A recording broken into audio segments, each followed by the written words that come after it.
नमस्कार, मैं सुधीर चौधरी आपका स्वागत करता हूं हमारे नए शो डिकोड विद सुधीर पर। आज हम बात करेंगे भारत की उस तूफानी आर्थिक यात्रा की जिसने पूरी दुनिया को चौंका दिया है। दोस्तों, कभी किसी ने सोचा था कि दुनिया की सबसे ताकतवर ताकतें मिलकर भारत को घुटनों पर ला देंगी और भारत चुपचाप हार मान लेगा?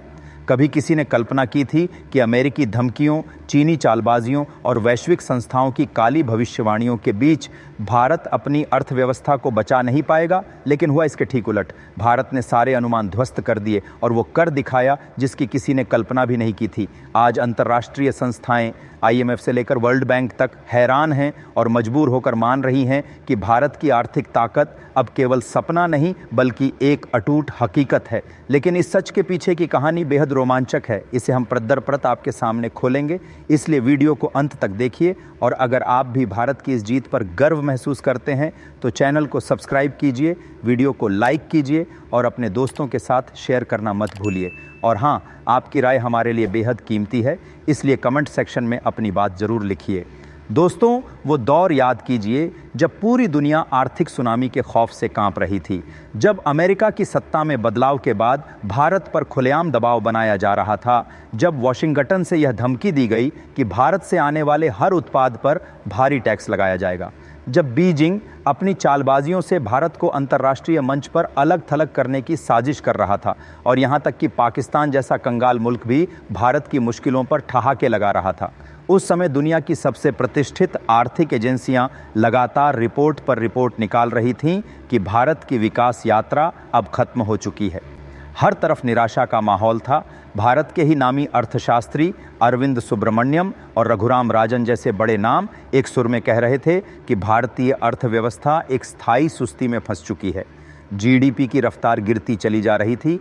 कभी यह 9.5% हुआ करती थी, फिर 8.4% और फिर 6.5% से गिरकर 5.6% तक पहुंच गई। ये आंकड़े देखकर दुनिया भर के पंडितों ने भारत को बीमार अर्थव्यवस्था करार दे दिया। वर्ल्ड बैंक और IMF ने भी भारत की ग्रोथ के अनुमान घटा दिए। आलोचकों ने कहा यह तो बस ट्रेलर है, असली पतन अभी बाकी है। लेकिन दोस्तों, यही तो वह पल था जब भारत ने चुपचाप अपनी बाजी पलटनी शुरू की। नई दिल्ली के रणनीतिक गलियारों में एक ऐसी चाल चली जा रही थी जिसकी भनक न तो बीजिंग को थी और न ही वॉशिंगटन को। यह कोई सैन्य अभियान नहीं था बल्कि उससे भी खतरनाक एक आर्थिक सर्जिकल स्ट्राइक थी। और इस स्ट्राइक ने पूरी दुनिया की बसात उलट दी। जनवरी से मार्च की तिमाही आते ही सरकारी आंकड़े सबको हिला देने वाले थे। GDP अचानक 7.4% की रॉकेट जैसी रफ्तार पकड़ लेती है। ये वही आंकड़ा था जिसने हर भविष्यवाणी को ध्वस्त कर दिया। दोस्तों, जब अप्रैल से जून की तिमाही का आंकड़ा सामने आया तो पूरी दुनिया के माथे पर पसीना छूट गया। भारतीय अर्थव्यवस्था 7.8% की अविश्वसनीय रफ्तार से दौड़ रही थी। आलोचक जो भारत को बीमार अर्थव्यवस्था कह रहे थे, वही लोग रातों रात इसे चमत्कारिक अर्थव्यवस्था कहने लगे। और जब सालाना औसत निकाला गया तो 7.85% की ग्रोथ दर ने IMF और वर्ल्ड बैंक जैसी संस्थाओं की सारी गणनाओं को कचरे की टोकरी में फेंक दिया। अब सवाल उठने लगा, आखिर यह करिश्मा हुआ कैसे? वो भी तब जब विशेषज्ञ कह रहे थे कि खपत कमजोर है, निवेश घट रहा है और निर्यात टिक नहीं पाएगा। लेकिन जवाब छिपा था भारत की जड़ों में। पहला झटका आया खपत से। प्राइवेट फाइनल कंजम्पशन एक्सपेंडिचर यानी निजी खपत 7.2% की रफ्तार से बढ़ी। इसका सीधा मतलब था कि आम आदमी निराश नहीं था, वह आत्मविश्वास से भरा हुआ था, खर्च कर रहा था और बाजारों में नकदी की धार बह रही थी। मंदी की तो हवा भी नहीं थी। दूसरा झटका आया निवेश से। ग्रॉस फिक्स्ड कैपिटल फॉर्मेशन यानी स्थायी निवेश 7.12% की दर से बढ़ा। इसका मतलब साफ था कि न केवल भारतीय बल्कि विदेशी निवेशक भी भारत की विकास कहानी पर दांव लगा रहे थे। देश में नई फैक्ट्रियां लग रही थीं, इंफ्रास्ट्रक्चर प्रोजेक्ट जमीन पर उतर रहे थे और करोड़ों रोजगार बन रहे थे। निवेश की यह लहर भारत की रीढ़ को इतना मजबूत बना रही थी कि किसी भी संकट की आंधी उसे हिला नहीं सकती थी। लेकिन दोस्तों, असली खेल हुआ निर्यात में। जब अमेरिकी राष्ट्रपति ट्रंप ने भारत पर भारी टैरिफ लगाने की धमकी दी तो आलोचकों ने फिर से कहना शुरू कर दिया कि भारत का निर्यात धराशायी हो जाएगा। शुरुआती आंकड़े भी यही कहानी बताते थे कि भारत का गुड्स एक्सपोर्ट यानी माल निर्यात लगभग स्थिर है। लेकिन पर्दे के पीछे भारत एक मास्टर स्ट्रोक खेल रहा था। भारत ने माल के बजाय सेवाओं के निर्यात पर पूरा जोर लगाया। आईटी सॉफ्टवेयर, डिजिटल कंसल्टेंसी और फाइनेंशियल सर्विस जैसे सेक्टर 13% की बिजली जैसी रफ्तार से बढ़ने लगे। कुछ ही वर्षों में भारत का सर्विस एक्सपोर्ट उसके माल निर्यात के बराबर पहुंच गया। यही था भारत का ब्रह्मास्त्र। चीन ने दशकों तक दुनिया की फैक्ट्री बनकर बाजारों पर कब्जा किया, लेकिन वह कभी भी सेवाओं का बादशाह नहीं बन सका। भारत ने उसी खाली जगह को भुनाया और पूरी दुनिया में टेक्नोलॉजी और सर्विस सेक्टर का सम्राट बन बैठा। यहीं से वैश्विक शक्ति संतुलन बदलने लगा। अमेरिका और चीन समझने लगे कि भारत को रोकना इतना आसान नहीं है। IMF और वर्ल्ड बैंक को भी मानना पड़ा कि भारत का मॉडल सिर्फ तेज नहीं बल्कि स्थिर भी है, क्योंकि इस बार भारत ने बीते दौर वाली गलती नहीं दोहराई। याद कीजिए, सन 2000 के दशक में बैंकों ने अंधाधुंध कर्ज बांटे थे। उद्योगपतियों ने अव्यावहारिक प्रोजेक्ट्स के लिए हजारों करोड़ रुपए डुबो दिए थे और अंत में पूरा बैंकिंग सेक्टर संकट में डूब गया था। लेकिन इस बार सब कुछ ठोस फैसलों और सख्त नियमों पर आधारित था। भारत का करंट अकाउंट डेफिसिट लगभग 0 पर आ गया, यानी जितना आयात हो रहा था उतना ही निर्यात भी हो रहा था। पैसा देश के भीतर ही घूम रहा था। यह एक ऐतिहासिक उपलब्धि थी जिसने भारत को पाकिस्तान, श्रीलंका और बांग्लादेश जैसे कर्जदार मुल्कों से मीलों आगे खड़ा कर दिया। जब ये देश IMF से कुछ अरब डॉलर के लिए गिड़गिड़ा रहे थे, भारत मजबूती से अपनी शर्तों पर खड़ा था।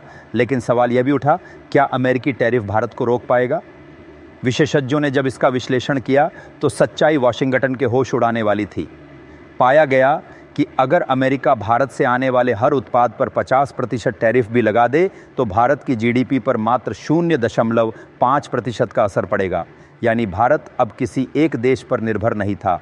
उसने यूरोप, अफ्रीका और लैटिन अमेरिका में अपने बाजार तैयार कर लिए थे। यही है नया भारत, एक ऐसा भारत जो अब किसी की शर्तों पर नहीं चलता बल्कि पूरी दुनिया को अपनी शर्तों पर नचाता है।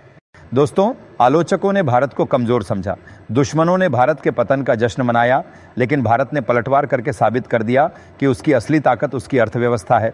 आज भारत वैश्विक मंच पर सबसे ताकतवर खिलाड़ियों की आंखों में आंखें डालकर खड़ा है।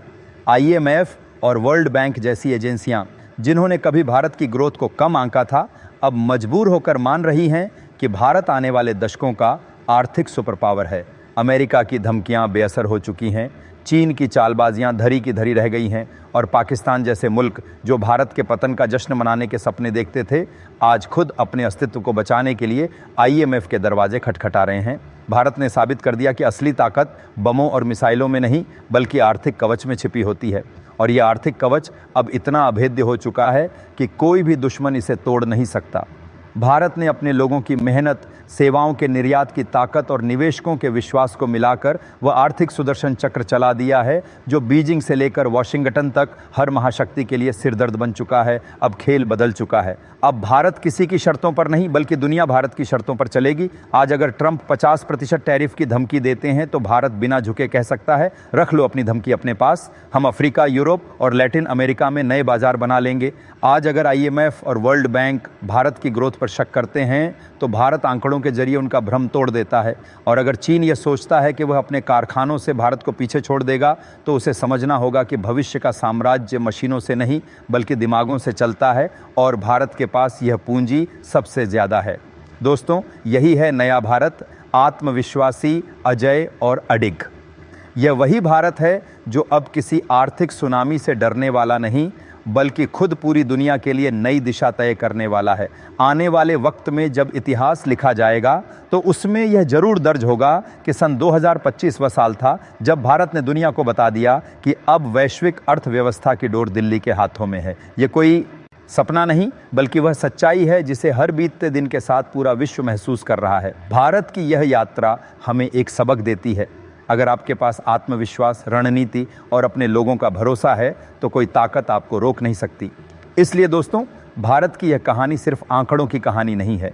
यह कहानी है जज्बे की, संघर्ष की और उस आत्मविश्वास की जो किसी भी देश को अजेय बना सकता है। और यही है भारत की असली पहचान, एक ऐसा देश जो कभी हार मानना नहीं जानता। तो दोस्तों, यह थी भारत की आर्थिक क्रांति की कहानी जिसे हमने आपके लिए डिकोड किया। अगर आपको यह वीडियो जानकारीपूर्ण लगी हो तो चैनल को सब्सक्राइब कीजिए, वीडियो को लाइक कीजिए और शेयर करना मत भूलिए। साथ ही कमेंट सेक्शन में हमें बताइए कि भारत की इस तूफानी ग्रोथ पर आपका क्या नज़रिया है। मैं हूं सुधीर चौधरी और आप देख रहे थे डिकोड विद सुधीर। मिलते हैं अगले एपिसोड में एक और बड़े खुलासे के साथ। धन्यवाद।